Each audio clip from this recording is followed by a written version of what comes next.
चलिए आज हम लोग के टॉपिक में क्या है, इलेक्ट्रिक चार्ज एंड फील्ड से जो भी क्वेश्चंस किसमें पूछे गए हैं बिहार बोर्ड के अंदर 12th बोर्ड एग्जाम में कब तक 2022 तक, कब से 2009 से, उनके सारे के शॉर्ट आंसर जो भी क्वेश्चंस हैं ऑब्जेक्टिव हो चुका है।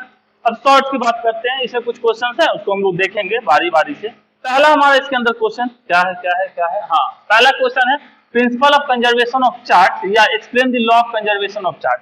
ये कब पूछा है? 2022, अच्छा इस साल 20 में पूछा और 2017 में पूछा है। 2 मार्क्स के पूछे गए, तो यहाँ 2 मार्क्स है, बता रहे कि कितने मार्क्स से पूछे गए क्वेश्चन।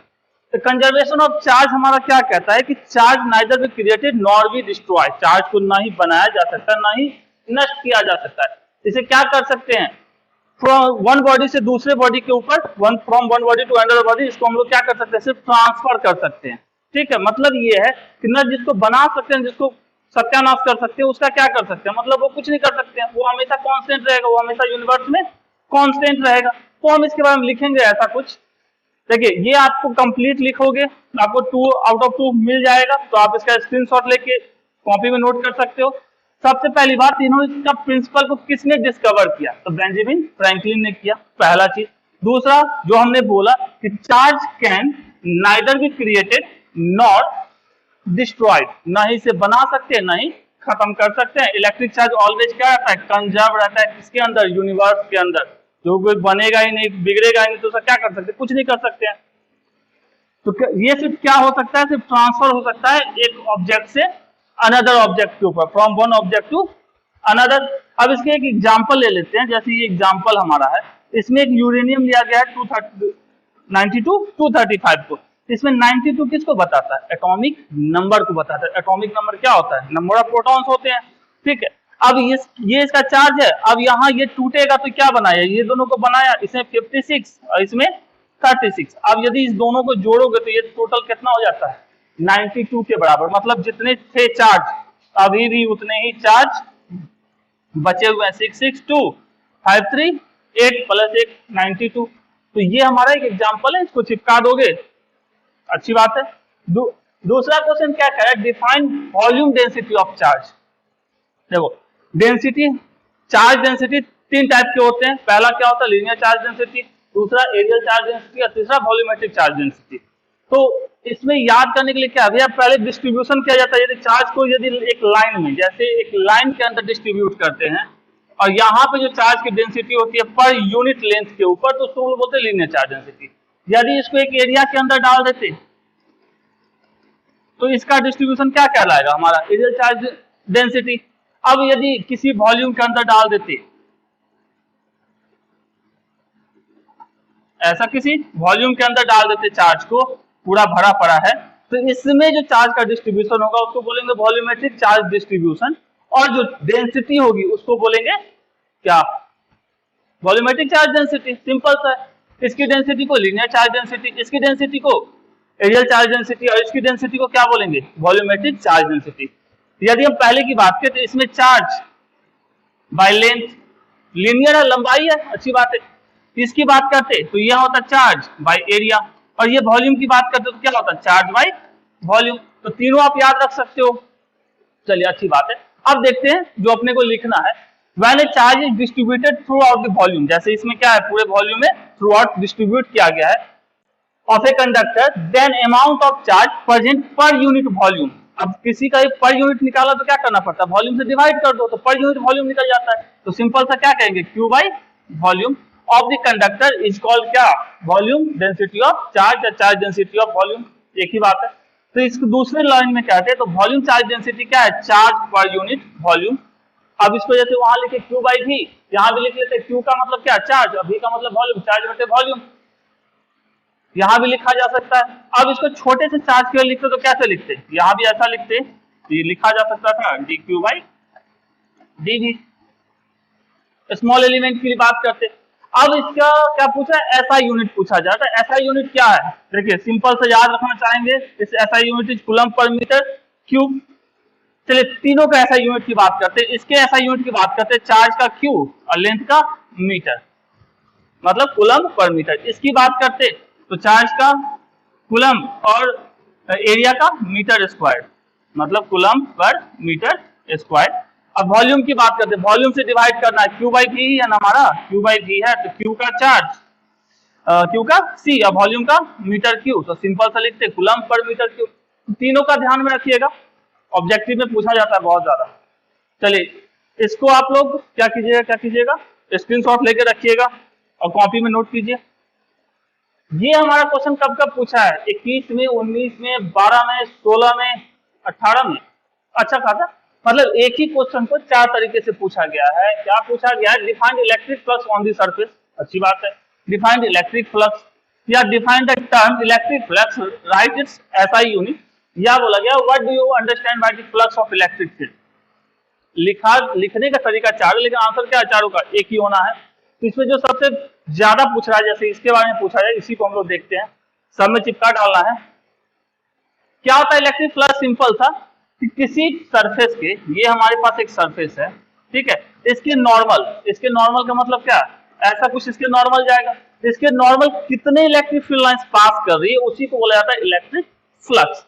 तो कह सकते हैं the total number of electric lines of force passing through कहां से, surface plate in an electric field. ये इलेक्ट्रिक फील्ड है हमारा, इसके अंदर हमने किसको रखा, एक सरफेस को रखा, तो उससे कितने इलेक्ट्रिक फील्ड लाइंस पास कर रही है, किस direction, in the direction normal to the surface. अब ये जो हमारा सरफेस है, इसका जैसे ये हमारा सरफेस है, इसका नॉर्मल कैसे बनेगा, ऐसा बाहर की तरफ, इसका नॉर्मल कैसा बनेगा, ऐसा कुछ बनेगा। यदि यदि यदि यदि यदि हम ये ले लेते, ये हमारे पास सरफेस है और इलेक्ट्रिक फील्ड इस साइड से आ रही है, ओके, तो इसका नॉर्मल क्या बनता है, ऐसा। यदि ये सरफेस है ऐसा, इलेक्ट्रिक फील्ड इस लाइन से, इस साइड से आ रही है, तो इसका नॉर्मल कैसा बनता है, इसके बाहर की तरफ, ठीक है। तो हमारा क्या होता कि नॉर्मल से कितने पासेस कर रही है। अब जैसे इस केस की बात करते हैं, ये हमारा इलेक्ट्रिक फील्ड लाइन है, चलिए हम उसको दूसरा बना लेते हैं, इरेज ऑल इन, थोड़ा सा खूबसूरत। ये एक सरफेस है हमारा, कैसा है सरफेस, ये हमारा एक सरफेस है, ठीक है, ये इलेक्ट्रिक फील्ड लाइंस पास कर रही है, ऐसा ही पास कर रही है। अब चूंकि ये सरफेस क्या है, टेढ़ा है, मतलब ऐसा ना हो कि कैसा है, ऐसा है, तो ऐसा हो तो इसका नॉर्मल कैसा होगा, ऐसा होगा बाहर की तरफ, थोड़ा सा एंगल के साथ। इसका नॉर्मल बनाएंगे तो ये क्या बनाया, इलेक्ट्रिक फील्ड लाइंस के साथ कुछ एंगल के साथ, तो इसके नॉर्मल की तरफ हमको इलेक्ट्रिक फील्ड लाइन दिखाना है। ये हमारा ये हो गया E और ये हमारा हो गया A। अब इसको इस पे दिखाओगे तो कैसे दिखाओगे, इसके नॉर्मल की तरफ कैसे दिखाएंगे, तो जिसके साथ थीटा वो बनाता है कॉस थीटा, तो इसको हम लोग लिख सकते थे सिंपल सा phi equals to EA cos theta, या इसको वेक्टर फॉर्म में लिखेंगे तो लिखेंगे स्केलर फॉर्म ही है, लेकिन E और A हमारा क्या होता है, वेक्टर होता है, इसलिए डॉट प्रोडक्ट लेते हैं, तो vector E dot vector A। और इलेक्ट्रिक फ्लक्स क्या होता है, स्केलर क्वांटिटी है, डॉट प्रोडक्ट हमको क्या देता है, हमेशा स्केलर वैल्यू देता है, तो इसको यदि हम डॉट को हटाते तो क्या लिखते हैं, EA cos थीटा। अब थीटा किसके बीच का एंगल होता है, E और A के बीच का। इलेक्ट्रिक फ्लक्स अब पूछ रहा है, थोड़ा और डिटेल में चलते हैं, तो ये एक स्केलर क्वांटिटी होती है। अब ये क्या होगा, पॉजिटिव भी हो सकता है, निगेटिव भी हो सकता है और जीरो भी हो सकता है, ये तीनों चीजें हो सकती है, जीरो भी हो सकती है। अभी जस्ट हम बताते हैं कैसे होगा। और इसके यूनिट की बात करें तो न्यूटन मीटर स्क्वायर पर कूलम, या इसका दूसरा यूनिट बार बार पूछा जाता है वोल्ट मीटर, किसका यूनिट है, वोल्ट मीटर, या इसका तीसरा यूनिट बोलते हैं जूल मीटर पर कूलम। और यदि बोलते एक और यूनिट की बात करते तो गॉस का यूनिट होता है। इसका डायमेंशन फॉर्मूला M1L3T-3A-1। अब इतना याद तो रहेगा नहीं, याद रहेगा क्या, कैसे रहेगा, नहीं ना रहेगा। तो चलिए हम एक ये यूनिट निकालना देख लेते हैं और इस डायमेंशन को कैसे निकाला गया ये भी देख लेते हैं। चलिए इसके यूनिट को निकालते हैं। यूनिट निकालने के लिए फाई इक्वल तो हम लोग क्या जानते हैं, EA cos थीटा। E होता है force by charge into A का मतलब एरिया इंटू cos थीटा का cos थीटा ही लिख लेते हैं। फोर्स का होता है न्यूटन, चार्ज का होता है कूलम, एरिया का होता है मीटर स्क्वायर और cos थीटा का कुछ नहीं। तो यहां से हम लिखते तो क्या लिखते हैं, इसका unit newton metre square coulomb minus 1, newton metre square coulomb minus 1। अब वोल्ट मीटर में कैसे ये ऑब्जेक्टिव में आपको हम बता चुके हैं। अब इसका हम डायमेंशन लिखना चाहिए, याद तो हलवा नहीं है याद करना, बहुत सारे डायमेंशन होते हैं, इसलिए डायमेंशन को याद करने से अच्छा है फॉर्मूला याद कर लो, यूनिट निकालो और डायमेंशन निकालो। हम न्यूटन के लिए हम लिखते तो डायमेंशन क्या लिखते हैं, न्यूटन का होता है हमारा ML/T-2, मीटर का मीटर स्क्वायर है मतलब L स्क्वायर, और कूलम्ब का क्या होता है, कूलम्ब का होता है AT चार्ज का -1। अब इसको जोड़ घटाओ गुना भाग करवाई तब की घटाओ की होगा ये हमारा M L पे पावर 3, T पे पावर यहाँ -2 यहाँ -1, तो T -3 और A -1, ML3 T -1 A -1। ठीक है, तो जब आप बनाओगे इसको तो आप यदि इसका यूनिट लिख देते हो, डायमेंशन लिख देते हो, तो मतलब मैक्स सामने वाला भी किस चीज का नंबर काटेगा, 100 आउट ऑफ 100 डालेगा। तो इसको अच्छा क्वेश्चन है, इसको आप लोग यूनिट निकालने में भी ध्यान रखिएगा क्या है, और डायमेंशन कैसे निकला है इसको भी ध्यान रखना है। चलिए नेक्स्ट क्वेश्चन की बात करते हैं। क्या रहा, what is light year. Light year क्या होता है, तो लाइट ईयर सिंपल सा चीज है कि एक साल में, ठीक है, 1 ईयर में लाइट जितना डिस्टेंस ट्रेवल करेगा, जितनी यहां से यहां तक पहुंच गया मान लो लाइट, तो उसको बोलते हैं क्या हम लोग, लाइट ईयर। तो लाइट ईयर एक्चुअली किस चीज का यूनिट होता है, डिस्टेंस का, दूरी का यूनिट होता है। डिस्टेंस का मतलब यहाँ से वहां लोग जाते हैं उसको दूरी कहते हैं, तो डिस्टेंस का यूनिट होता है लाइट, और ये एस्ट्रोनॉमिकल यूनिट है, मतलब बहुत दूर जब किसी चीज को मेजर करना होता है आकाश में, मतलब मंगल ग्रह को मेजर करने जाएंगे ना, ठीक है, तो हम लोग इस लाइट ईयर का यूज करते हैं। तो कह सकते हैं the distance traveled by light in 1 year is called light year, और ये किस चीज का यूनिट है, एस्ट्रोनॉमिकल डिस्टेंस का यूनिट है, और 1 लाइट ईयर बराबर होता है 9.46 × 10⁻15 मीटर। याद रहेगा क्या, चलो याद रहेगा तो अच्छी बात है, बहुत अच्छी बात है। नहीं याद रहेगा तो हमको क्या जानते हैं, वेलोसिटी बराबर क्या होता है, डिस्प्लेसमेंट बाई टाइम। तो यहां से डिस्प्लेसमेंट निकालते तो क्या निकालते, वेलोसिटी इंटू टाइम। वेलोसिटी कितना होता है, लाइट की बात हो तो लाइट की वेलोसिटी होती है 3 × 10⁸ मीटर पर सेकेंड, और ये हमारा क्या है, टाइम है। टाइम कितने दिन के लिए, कितने साल में चलना है, तो 1 साल में 1 ईयर। अब इसको जो ही और लिख सकते हैं, क्योंकि हमने इसको किस में निकाला है, मीटर में, तो स्वाभाविक है मीटर पर सेकेंड में, तो ये ईयर में है, तो ईयर को पहले सेकेंड में बदलना पड़ेगा। तो कैसे बदलेंगे, 3 × 1 ईयर में कितने दिन, 365,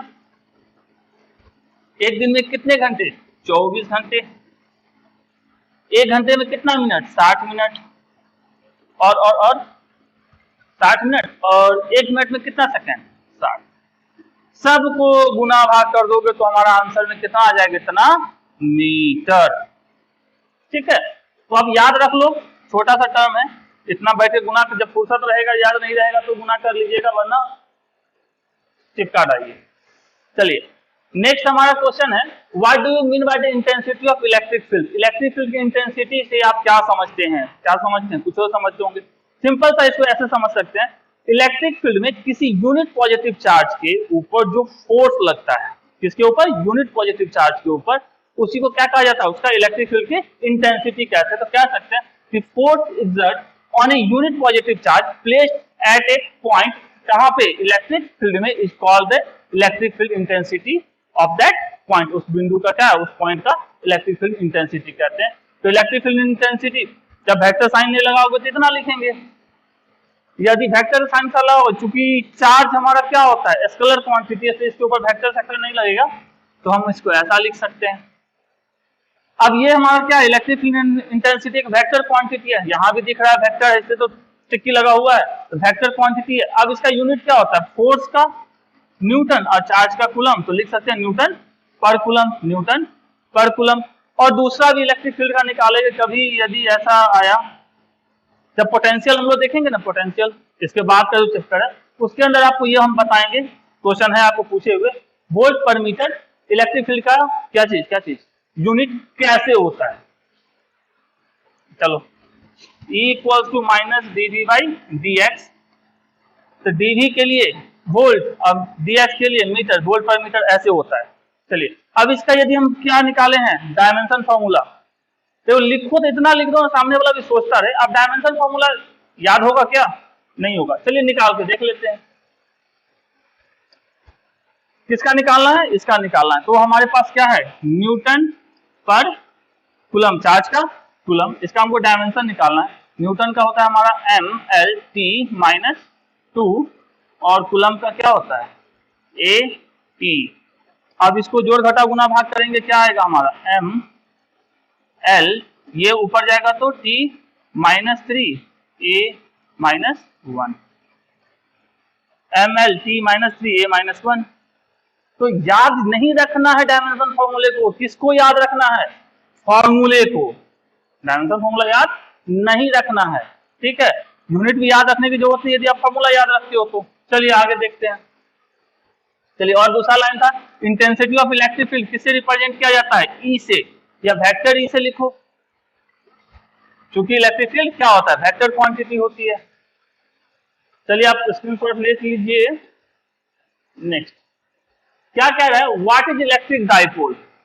इलेक्ट्रिक डाइपोल क्या होता है, इलेक्ट्रिक डाइपोल सिंपल सा है, दो चार्ज जो नेचर में क्या हो, एक दूसरे के अपोजिट हो, लेकिन बाय मैग्नीट्यूड क्या हो, दोनों सेम मैग्नीट्यूड हो। मतलब एक यदि हमारे पास +1 कूलम का है, माइक्रो कूलम का, तो दूसरा भी क्या होना चाहिए, 1 माइक्रो कूलम का भी हो, लेकिन क्या हो, एक प्लस है तो दूसरा माइनस होना चाहिए। जब ऐसे चार्ज को बहुत ही कम डिस्टेंस के ऊपर रखा जाता है तो उस जो सिस्टम बना, इस सिस्टम को क्या बोलते हैं, इलेक्ट्रिक डाइपोल सिस्टम को, ठीक है। तो क्या कहते हैं, electric dipole is the pair of equal and opposite charges separated by very small distance. क्या लिखा हुआ, इक्वल मतलब +1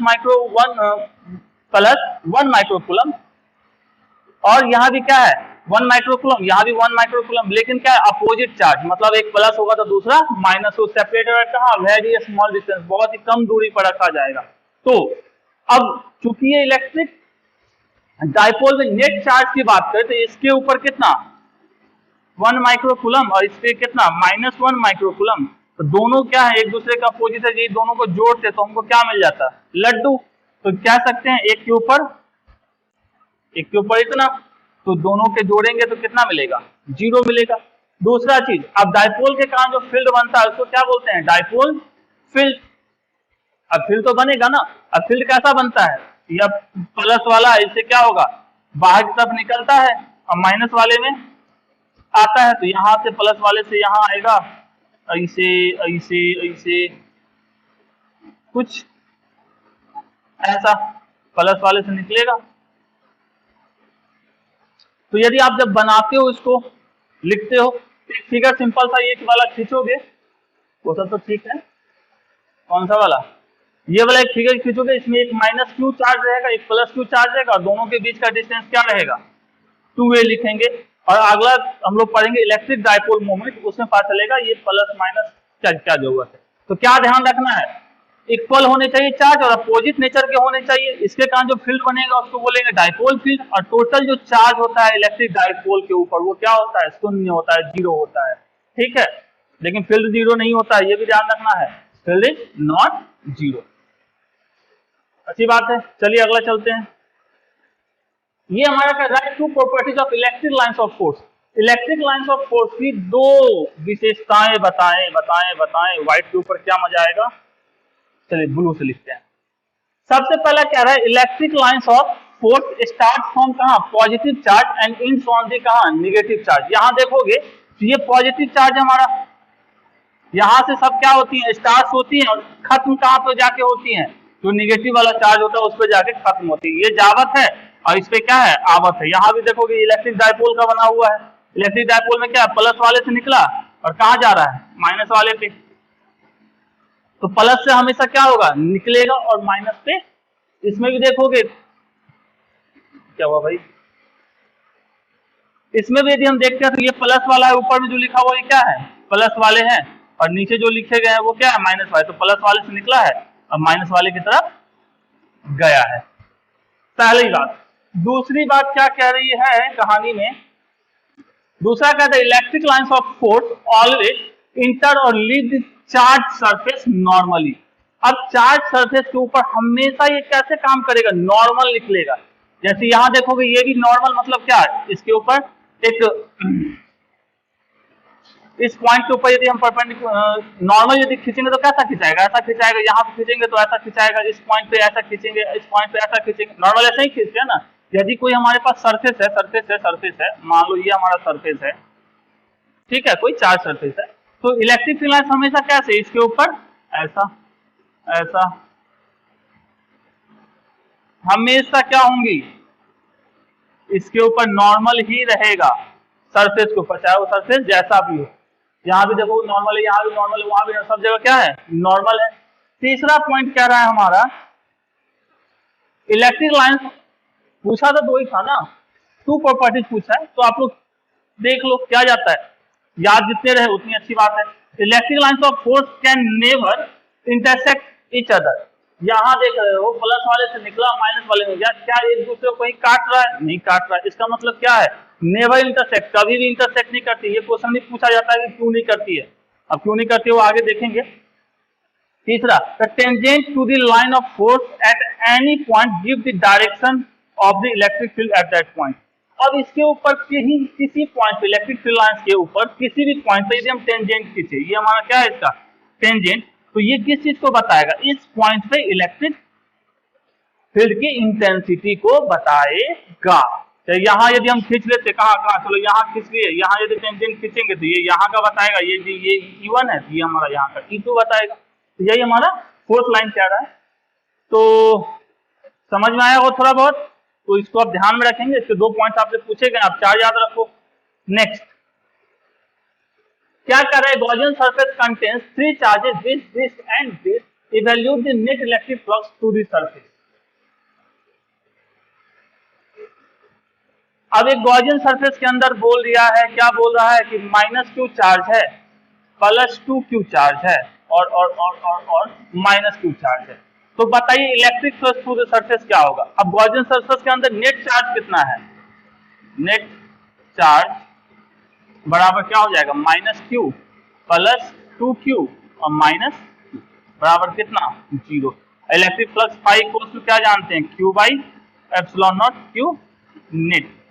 q नेट मतलब 0 बाई ε0 मतलब क्या आ गया answer, electric flux phi equal to 0। तो आंसर हमारा क्या होगा इसका 0।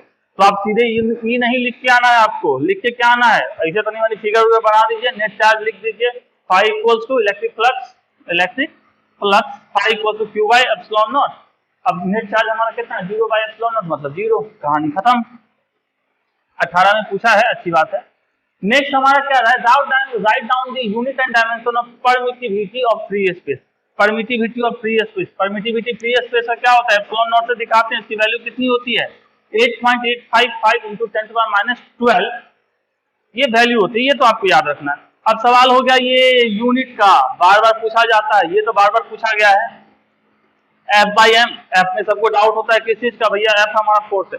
F फोर्स नहीं होता है, क्या होता है, यहाँ पे F होता है फैराड, ठीक है, किस चीज का यूनिट होता है, कैपेसिटेंस का होता है फैराड यूनिट। चलिए हमसे पूछते हैं यूनिट एंड डायमेंशन, ये तो ऑलरेडी आपको हम लिख के दिए हैं, अब कैसे आता है वो देखते हैं।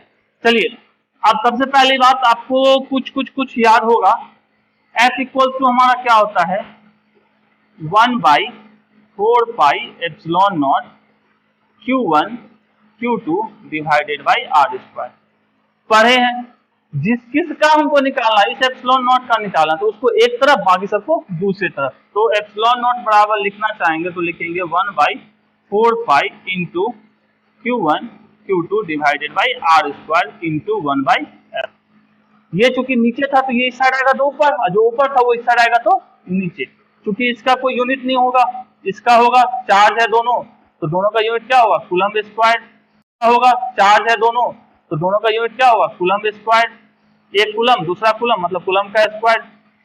कूलम्ब का सी लिखने का इरेजर भैया, हाँ, तो सी स्क्वायर और ये r² मतलब मीटर स्क्वायर इंटू 1/, फोर्स का क्या होता है, न्यूटन होता है। तो यहां से हम लिखना चाहते तो क्या लिखते, कूलम्ब स्क्वायर मीटर का पर -2 और न्यूटन पे पावर -1, क्या यही लिखे हैं, कूलम्ब स्क्वायर पर न्यूटन पर मीटर स्क्वायर। तो यूनिट क्या होता है, कूलम्ब पर न्यूटन पर मीटर स्क्वायर, आगे पीछे है कोई दिक्कत नहीं है। ये तो हो गया यूनिट की कहानी। अब चलिए हम इस यूनिट की भी बात कर लेते हैं। इस यूनिट को निकालने के लिए हमारे पास होता है C = 4πε0 × r। ये फॉर्मूला आप कैपेसिटर से पढ़ोगे, तो यहाँ से ε0 बराबर क्या लिख सकते हैं, C/4πr। तो C का हमारा F और 4 का कुछ नहीं, आर का मीटर, यहाँ से एफ बाई फैराड बाई पर मीटर, ये भी यूनिट आएगा। अब डायमेंशन की बात कर रहे हैं तो यूनिट हमको पता है, डायमेंशन भी निकाल सकते हैं। फिर नेक्स्ट हम लोग निकालते हैं किसका, इसका डायमेंशन। याद तो होगा, मत करना भाई, समझ ले क्या था हमारा डायमेंशन निकाले, यूनिट हमने निकाला कूलम्ब स्क्वायर न्यूटन पे पावर -1 और मीटर पे -2। कूलम्ब का लिख दिए A और T 2, न्यूटन का MLT -2।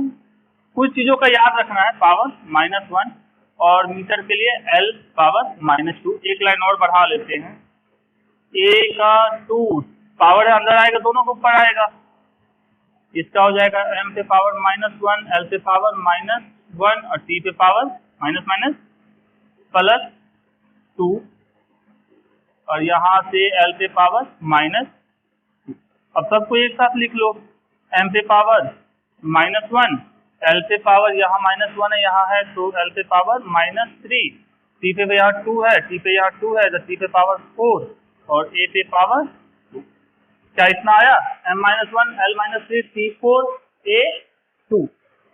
तो आप ये याद कर सकते हो, हमसे ना होता है भाई, तो अच्छी बात है। नहीं करते हो तो आप यदि यूनिट निकालना जस्ट हम बताए, यूनिट से आप डायमेंशन भी निकाल सकते हैं, एकदम एक्यूरेट, की गलती होने की कोई चांस नहीं। तो यूनिट क्या हो गया इसका, ये हमारा यूनिट हो गया और ये हमारा डायमेंशन हो गया। यही दोनों तो पूछा गया था फ्री स्पेस का। फ्री स्पेस हो या मीडियम हो, किसी का भी एप्सिलॉन नॉट का यूनिट और डायमेंशन सेम होना है, वो बदलने वाला नहीं। और ध्यान रखोगे ये एफ फोर्स नहीं है, क्या है, फैराड है। चलिए यहाँ क्या है, draw the line of force and electric field due to an electric dipole. Electric dipole के कारण इलेक्ट्रिक फील्ड कैसा होगा, इससे पहले भी देखे, अभी फिर से देख लेते हैं। ये हमारा क्या है, एक पॉजिटिव चार्ज, एक हमारा निगेटिव चार्ज, भैया इधर एक हमारा निगेटिव चार्ज। तो पॉजिटिव से हमेशा क्या होता है, इलेक्ट्रिक फील्ड निकलती है तो निकलेंगी कहाँ को जाएंगी, निगेटिव वाले की तरफ निकलेंगी, यहाँ आएंगी, निगेटिव वाले की तरफ निकलेंगी, यहाँ आएंगी, निगेटिव वाले की तरफ निकलेंगी, यहाँ से भी वापस से निकाल दो, पॉजिटिव से निगेटिव की तरफ।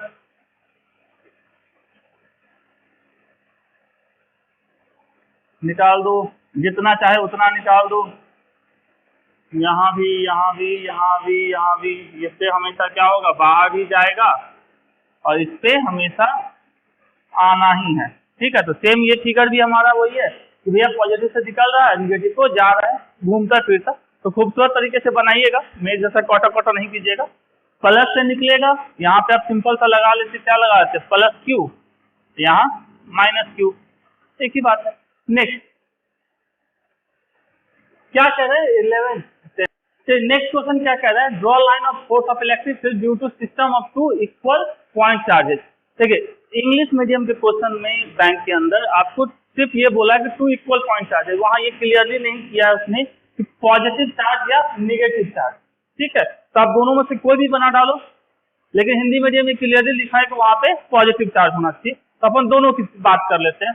यदि पॉजिटिव चार्ज होगा तो कुछ ऐसा बनेगा, यहाँ से निकलेगा तो, लेकिन ये पॉजिटिव ही है, इसके ऊपर नहीं आएगा। हमेशा जो इलेक्ट्रिक फील्ड लाइन होती है पॉजिटिव से चलती है, कहाँ को आती है, निगेटिव को आती है। तो पॉजिटिव से निकलेगा, इस पे थोड़ी ना आ जाएगा, वो क्या करेगा, कुछ ऐसा डायग्राम बनाएगा हमारा। तो ये भी बनाएगा, और हमेशा पॉजिटिव है तो पॉजिटिव में क्या होगा, away from the charge, electric field line का डायरेक्शन क्या होगा, चार्ज से बाहर की तरफ। वही निगेटिव रहता तो यहाँ क्या हो रहा है, बाहर की तरफ जा रहा है, यहाँ क्या होगा, सारे के सारे चार्ज की तरफ डायरेक्शन दिखाएंगे, इसमें क्या होगा, चार्ज से बाहर डायरेक्शन दिखाएंगे। तो दोनों में से कोई भी एक आप बना लो, अच्छी बात है, क्योंकि क्लियरली यहाँ नहीं बोला भैया निगेटिव होता तो ये बनता, पॉजिटिव होता तो ये बनता, कोई नहीं है तो दोनों में से कोई भी बना लो, और ज्यादा इच्छा है दोनों बना डालो। चलिए क्या कह रहा है, कब पूछा भैया, 2016 में, छत्ता पूछा है। क्या पूछा है, in rain an umbrella with bamboo handle is safer than the one having metal handle, why. मतलब ये है कि कोई बम्बू हैंडल, मतलब क्या, बम्बू मतलब क्या, बांस का जो अम्ब्रेला का छाता का डंडी जो होता है वो बांस का है, वो ज्यादा सुरक्षित है किसके रिस्पेक्ट में, यदि ये मेटल का बना होता, कौन सा, इसका डंडी। तो क्यों होता है ऐसा, देखो कब पूछा जा रहा है, इन रेन, बरसात में। बरसात में क्या होती है, बिजली गिरती है। तो मेटल क्या करता है कि बिजली को अट्रैक्ट करता है। यदि मान लो यहाँ बिजली गिर गई तो क्या होगा, ये बिजली यहाँ से होते हुए कहाँ जाएगी, आपके हाथ में आ जाएगी यदि ये मेटल का रहेगा। लेकिन यहाँ जो चूंकि ये लकड़ी का है, किसका है, बांस का है, तो बांस कोई ना चालक होता है, कंडक्टर तो होता नहीं है करंट का, तो ये यहाँ तक नहीं आएगा। तो आप क्या रहोगे, यहाँ सेफ रहोगे। जबकि इस केस में क्या रहोगे, अनसेफ रहोगे, क्योंकि यहाँ यदि बिजली गिरी तो ये सीधा सीधी कहाँ आ जाएगी, आपके हाथों तक, और आपको झटका मारेगा और आपको कुछ समझ में आया। तो इसको ऐसे कुछ देखेंगे। लाइटनिंग कहाँ है, and electric discharge from the cloud. जो लाइटनिंग होती है बरसात का, जो बादल चमकते हैं, मतलब बिजली चमकती है, वो किसके कारण होता है, क्लाउड के कारण होता है। डिस्चार्ज किससे होता है, क्लाउड। और वो कैसे ट्रेवल कर सकता है, थ्रू मेटेलिक रॉड। मेटल के रॉड के थ्रू ये क्या कर सकता है, ट्रेवल कर सकता है। Because of this the person carrying umbrella may experience electric shock, बिजली का झटका लगेगा। Hence it is not safer to ride an umbrella during thunderstorm where an umbrella made the say shock. Hence it is not safer to ride an umbrella during thunderstorm where as umbrella made of bamboo frame are safer because they are not conducting element. क्योंकि bamboo tree जो हमारा bamboo होता है वो क्या होता है, conducting material का नहीं बना होता है। किसका नहीं बना होता है, कंडक्टिंग मतलब क्या, जो हमारे मेटल्स होते हैं मैक्सिमम क्या होते हैं, कंडक्टर्स होते हैं। यदि ये कंडक्टर का नहीं बना तो यहाँ बिजली गिरी भी तो क्या होगा, यहाँ तक नहीं पहुंचेगी। जबकि यहाँ यदि बिजली आई तो ये क्या करेगा, देखते नहीं, घर के छत पे लगा देते हैं अपना, क्या लगा देते हैं, एक त्रिशूल लगा देते हैं। क्यों लगाते हैं, बिजली गिरे तो घर पे ना गिरे, उसी के ऊपर गिरे, और वो तो किससे जोड़ दिया जाता है, ग्राउंड से, पूरा पूरा घर बच जाए हमारा ग्राउंड में चाहे। तो उस टाइम में हमको ये काम देता है।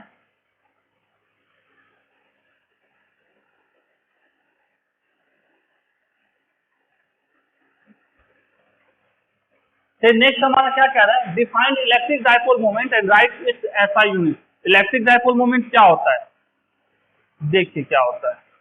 इलेक्ट्रिक डाइपोल मोमेंट सिंपल सा है कि product of either charges and distance between the two charges. दो चार्ज के बीच के, दो चार्ज के सेंटर से बीच के जो डिस्टेंस है उसके, और दोनों में से किसी चार्ज के मैग्नीट्यूड के प्रोडक्ट को इलेक्ट्रिक डाइपोल मोमेंट कहते हैं। सिंपल सा कह सकते हैं, electric dipole moment is the product of magnitude of charge and the distance. अब इसका मैग्नीट्यूड क्या है, Q है, इसका मैग्नीट्यूड क्या है, Q ही है ना। माइनस प्लस किस पे बताता है, एक पे पॉजिटिव चार्ज, एक पे नेगेटिव चार्ज है, एक पे इलेक्ट्रॉन ज्यादा है, एक पे इलेक्ट्रॉन कम है, ठीक है। और किसके बीच का distance, centre of the positive and negative charge. मतलब ये है कि यदि दो चार्ज है, इन दोनों के सेंटर के बीच का डिस्टेंस कितना लिया हमने, 2a लिया, तो वो 2a और दोनों में से किसी चार्ज का मैग्नीट्यूड को यदि मल्टीप्लाई कर दोगे तो जो प्रोडक्ट आएगा वो हमको क्या देगा, इलेक्ट्रिक डाइपोल मोमेंट। अब चूंकि यहाँ पे हमने वेक्टर का साइन नहीं लगाया है, इसलिए यहाँ पे सिर्फ इसको मैग्नीट्यूड लिखा है। अब जब इलेक्ट्रिक डाइपोल मोमेंट क्या होता है, एक वेक्टर क्वांटिटी होती है, इसलिए यहाँ जब एरो लगाओगे तो यहाँ पे चार्ज तो स्केलर है, जबकि डिस्टेंस क्या होता है, डिस्प्लेसमेंट हमारा एक वेक्टर क्वांटिटी है, तो यहाँ पे एक के ऊपर एरो का साइन लगा सकते हैं। तो कह सकते हैं electric dipole moment is a vector quantity, ठीक है। अब इलेक्ट्रिक डाइपोल मोमेंट वेक्टर है, तो वेक्टर के पास क्या होता है, डायरेक्शन होता है। तो डायरेक्शन किधर से किधर होता है, निगेटिव टू पॉजिटिव। तो कह सकते हैं फ्रॉम निगेटिव टू पॉजिटिव, अच्छी बात है। अब इसका यूनिट क्या होगा, चार्ज का यूनिट कूलम्ब, और डिस्टेंस का यूनिट, ये डिस्टेंस ही है ना, ये डिस्प्लेसमेंट बोलो, तो इसका यूनिट क्या होता है, मीटर। तो कूलम्ब मीटर हमारा क्या हो जाएगा, इसका कूलम्ब मीटर यूनिट हो जाएगा। यदि इसकी डायमेंशन की बात करते तो कूलम्ब का होता है, क्या होता है, 80, और मीटर का हो जाएगा L। तो यहाँ से हम लिख सकते थे क्या, LTA, LTA। इतना ध्यान में रखिए, सफिशिएंट है, मोर देन सफिशिएंट है। नेक्स्ट हमारा question, what is electrostatic shielding, give one of its practical application. अब जैसे इलेक्ट्रोस्टैटिक शील्डिंग का मतलब समझो, यहाँ ये कार है, ठीक है, बिजली गिरी, इसी के ऊपर गिरी, तो यदि ये हमारा इलेक्ट्रोस्टैटिक शील्डिंग मतलब इलेक्ट्रिक फील्ड इससे होकर पास नहीं किया, मतलब इसके अंदर इंटर नहीं कर पाया, तो उसको बोला जाता है इलेक्ट्रोस्टैटिक शील्डिंग। तो कह सकते हैं the phenomena of making a region, एक ऐसा स्पेस बनाना free from any electric field, जो किससे फ्री हो, इलेक्ट्रिक फील्ड से फ्री हो, जिसके ऊपर इलेक्ट्रिक फील्ड के अंदर भी रख दो उसके अंदर तो उससे कोई फर्क नहीं पड़े, तो उसको क्या बताया, इलेक्ट्रोस्टैटिक शील्डिंग। जैसे मान लो ये हमारे पास एक हॉलो कंडक्टर है, पढ़ाया गया होगा वो क्लास में, एक हॉलो कंडक्टर है। अब कंडक्टर है तो ऑब्वियसली पॉजिटिव और निगेटिव दोनों चार्ज होंगे, न्यूट्रल है। इधर से मान लो इलेक्ट्रिक फील्ड लाइन्स आएंगी तो ये क्या करेंगे, इसके पॉजिटिव वाला बहादुर इस साइड, प्लस है तो ये माइनस वाला इस साइड आ जाएगा और प्लस वाला इससे दूर भागेगा। तो यहां से जो आया बहादुर यहाँ के खत्म, ये बाहर से चला जाएगा, लेकिन जो यहाँ आया वो यहाँ से खत्म, और प्लस वाले से फिर से इलेक्ट्रिक फील्ड लाइन्स निकल जाएंगी, ऐसा कुछ निकल जाएगा। तो अंदर में यदि हम किसी को भी रख दे, कोई चार्ज को रख दे, तो इसके ऊपर कोई फर्क नहीं पड़ने वाला, क्योंकि इसके अंदर इलेक्ट्रिक फील्ड है ही नहीं। यही हमारा इलेक्ट्रिक फील्ड एक रीजन होता है जहाँ पे इलेक्ट्रिक फील्ड का इफेक्ट महसूस नहीं किया जाता है, making a region from any electric field, phenomena of making a region free from किससे, एनी इलेक्ट्रिक फील्ड से। यहाँ पे कोई इलेक्ट्रिक फील्ड नहीं है, फ्री है। अब जैसे इसका एप्लीकेशन क्या होता है कि लाइटनिंग या थंडरस्टॉर्म के केस में क्या होता है, it is safe to sit inside the car rather than near a tree और ए ओपन ग्राउंड। यदि आप कार के अंदर हो तो जो ये हमारा क्या है, बिजली गिरी, ये बिजली गिरी, ठीक है, ये क्या करेगा, इस कार के, ये क्या है, कार हमारा क्या था, हॉलो होता है, तो कार के बॉडी से होते हुए क्या करेगा, ग्राउंड को चला जाएगा। लेकिन अंदर में जो बंदा बैठा हो उसके ऊपर कोई इफेक्ट नहीं डालेगा। तो प्रैक्टिकली यदि बिजली गिर रही है और आप कार के अंदर बैठे हुए हो, और तो ये मत मुझे कार को रोक के पेड़ के नीचे चले जाए, पेड़ के पास नहीं जाएंगे हम, तो क्या करेंगे, कार में ही बैठेंगे तो ज्यादा सेफ रहेंगे। देखते हो बिजली गिरती है पेड़ के ऊपर ही गिरती है, तो इसलिए भैया कार के अंदर ही, क्योंकि ये क्या है, इलेक्ट्रोस्टैटिक फील्डिंग का एक एग्जाम्पल है। चलिए, तो इतना ध्यान में रखेंगे। नेक्स्ट हमारा भैया आगे चले, चलिए नेक्स्ट हमारा क्या रहा है क्वेश्चन, क्या कह रहा है, why do electric lines of force never intersect each other, can two equipotential surface intersect. दो इलेक्ट्रिक फील्ड लाइन्स जो हमारे हैं वो एक दूसरे को कभी नहीं काटती। क्यों नहीं काटती, यदि जिस तरह काटेंगी वहां पे हमको क्या हो जाएगा, उस पॉइंट पे हमको दो इलेक्ट्रिक फील्ड लाइन्स के दो डायरेक्शन मिल जाएंगे। यहाँ क्या, इसके कारण यहाँ पे इस तरफ और इसके कारण इस तरफ, और जो किसी एक पॉइंट पे दो दो इलेक्ट्रिक फील्ड का डायरेक्शन मिल जाए, ये पॉसिबल नहीं होता है। ओके, तो इसके वजह से कभी भी दो इलेक्ट्रिक फील्ड लाइन्स नहीं काटती एक दूसरे को। उसी तरह की पोटेंशियल सरफेस भी एक दूसरे को नहीं काटती है। तो क्या सकते हैं, electric lines of force never intersect each other because क्यों, at the point of intersection two tangent can be drawn. अब ये क्या है, डायरेक्शन कौन बताता है, इसका टेंजेंट बताता है। Tangent can be drawn to the two lines of force, this means two direction. यहाँ पे क्या दिख रहा है हमको, एक डायरेक्शन इस तरफ, एक डायरेक्शन इस तरफ, दो हमको डायरेक्शन मिल जाएगा। कहाँ पे, इंटरसेक्टिंग पॉइंट पे, तो विच इज क्या है, नहीं पॉसिबल है, not possible. That's why two electric field lines never cross each other. Or equipotential, no, two equipotential surface cannot in the surface can intersect each other. Two equipotential surface can intersect each other, no.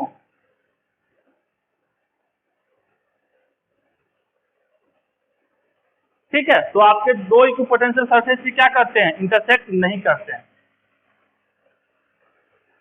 No, two equipotential surface can intersect each other. ठीक है, चलिए आगे चलते हैं।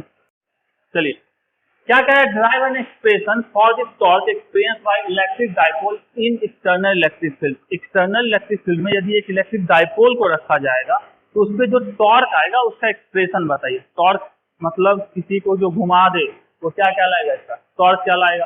तो ये हमने एक इलेक्ट्रिक फील्ड लाइन खींच लिया साफ सुथरा ई।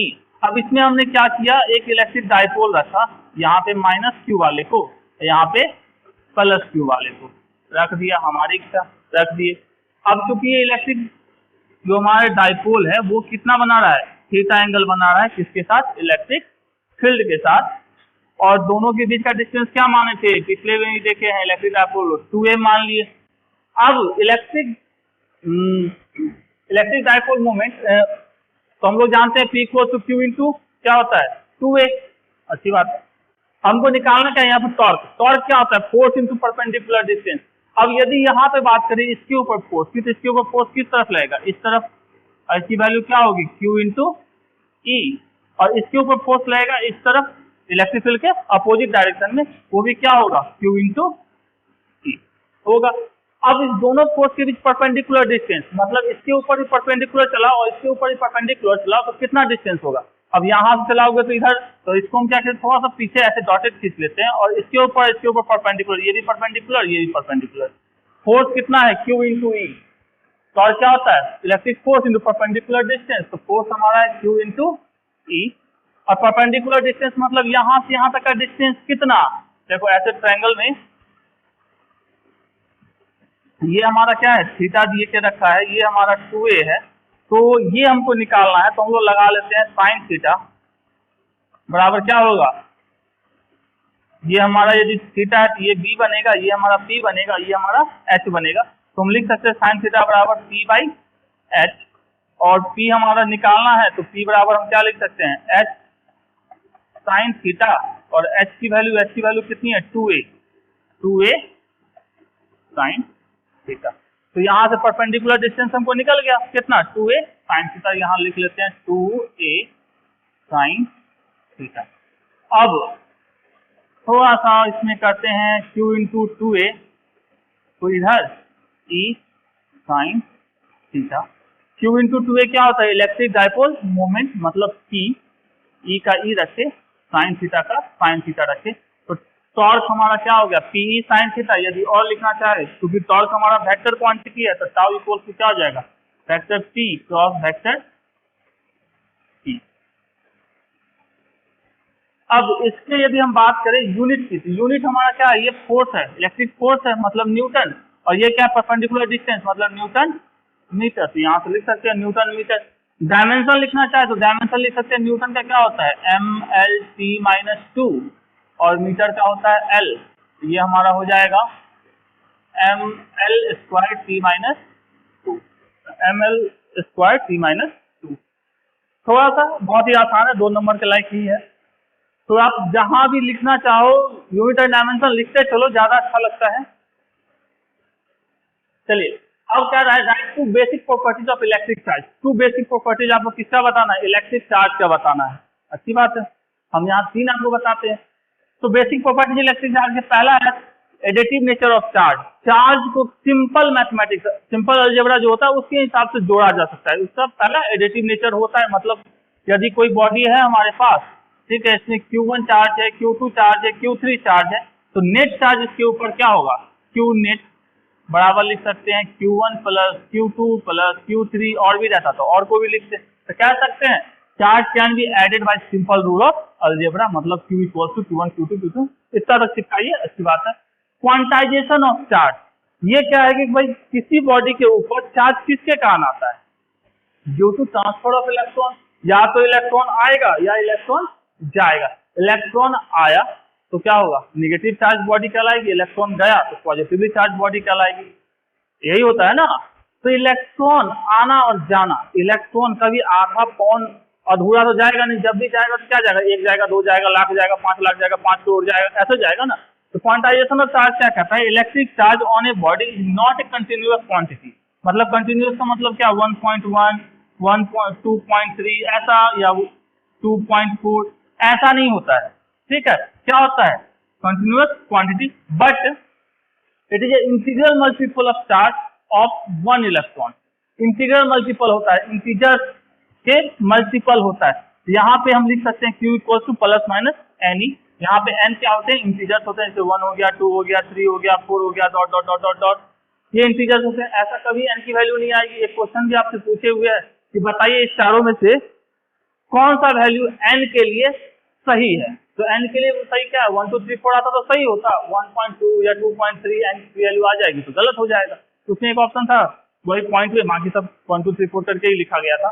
तो यहाँ पे n क्या है, इंटीजर्स हैं, e क्या है, एलिमेंट्री चार्ज, इलेक्ट्रॉन के ऊपर जो चार्ज होता है उसको एलिमेंट्री चार्ज करते हैं, वो वैल्यू कितनी होती है 1.6 - 19 और तीसरा नहीं पूछा है फिर भी, conservation of charge. Conservation of charge अभी जस्ट देखे क्या था, charge can neither be created nor be destroy, यही ना कंजर्वेशन ऑफ चार्ज है।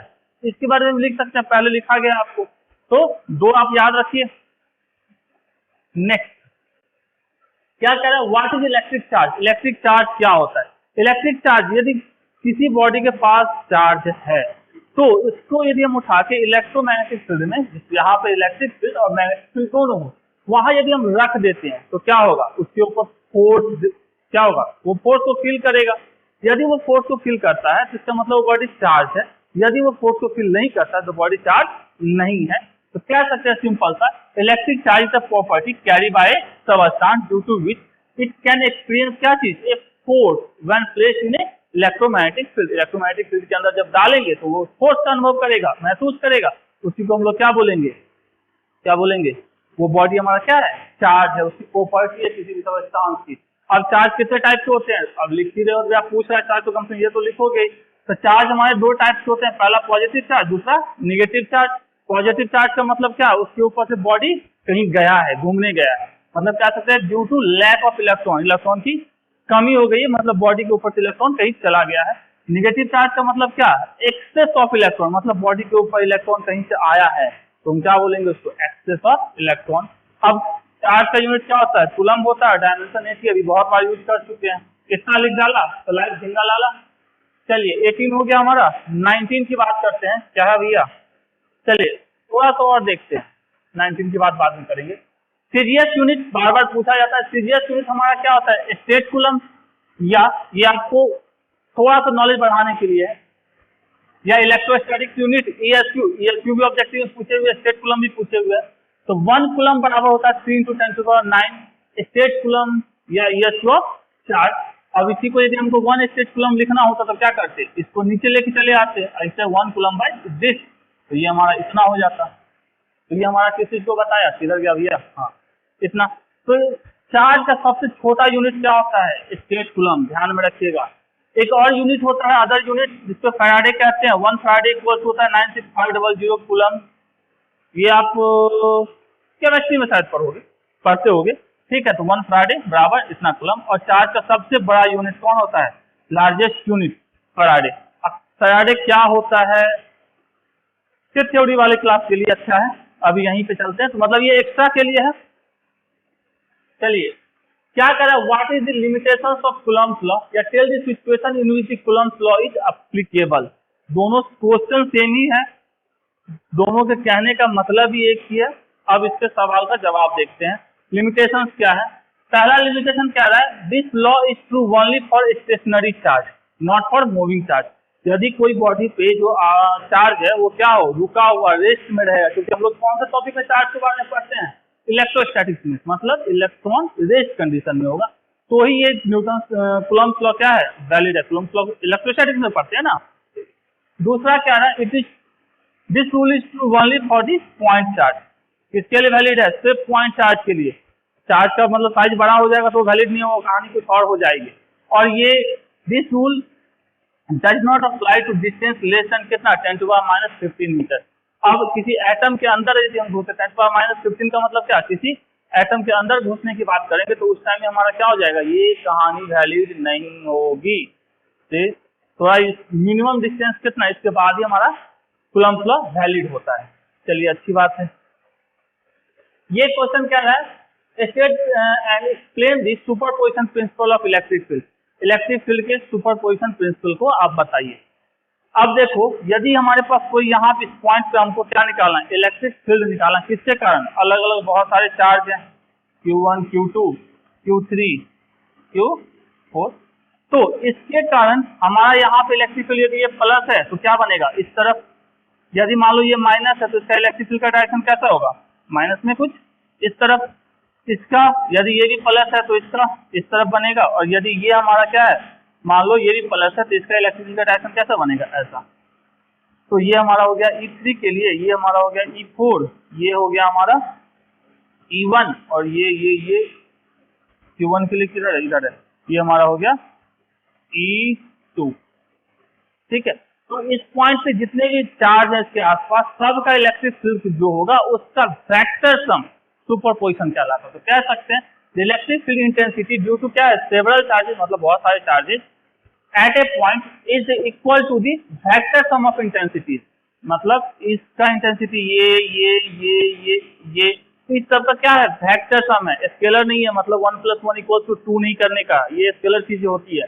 तो vector sum due to each point charge at that point. अभी इस सब के कारण इस पॉइंट के ऊपर क्या इलेक्ट्रिक फील्ड है, सबका वेक्टर सम कर देंगे, मतलब कुछ इस तरीके से लिखेंगे भैया, E1 vector plus E2 plus E3। तो यहाँ पे सिंपल सा 1 + 1 = 2 नहीं करके क्या करेंगे, वेक्टर का फॉर्मूला लगाएंगे। तो वेक्टर का एडिशन कैसा होता है, जो आपने 11th में पढ़ा होगा। तो ये हमारी हो गई कब से कब, 2009 से लेके 2022 तक के सारे क्वेश्चन जो शॉर्ट में पूछे गए हैं। तो आपको यदि ये अच्छा लगा, ठीक है, तो आप लाइक कीजिए, कमेंट कीजिए। और भी कुछ आप जानना चाहते हैं तो और क्या आपकी रिक्वायरमेंट है या आप चाहते हैं किसी और बोर्ड का, तो आप कमेंट में लिखिए, हम जरूर कोशिश करेंगे उसको करने का। Thank you, bye.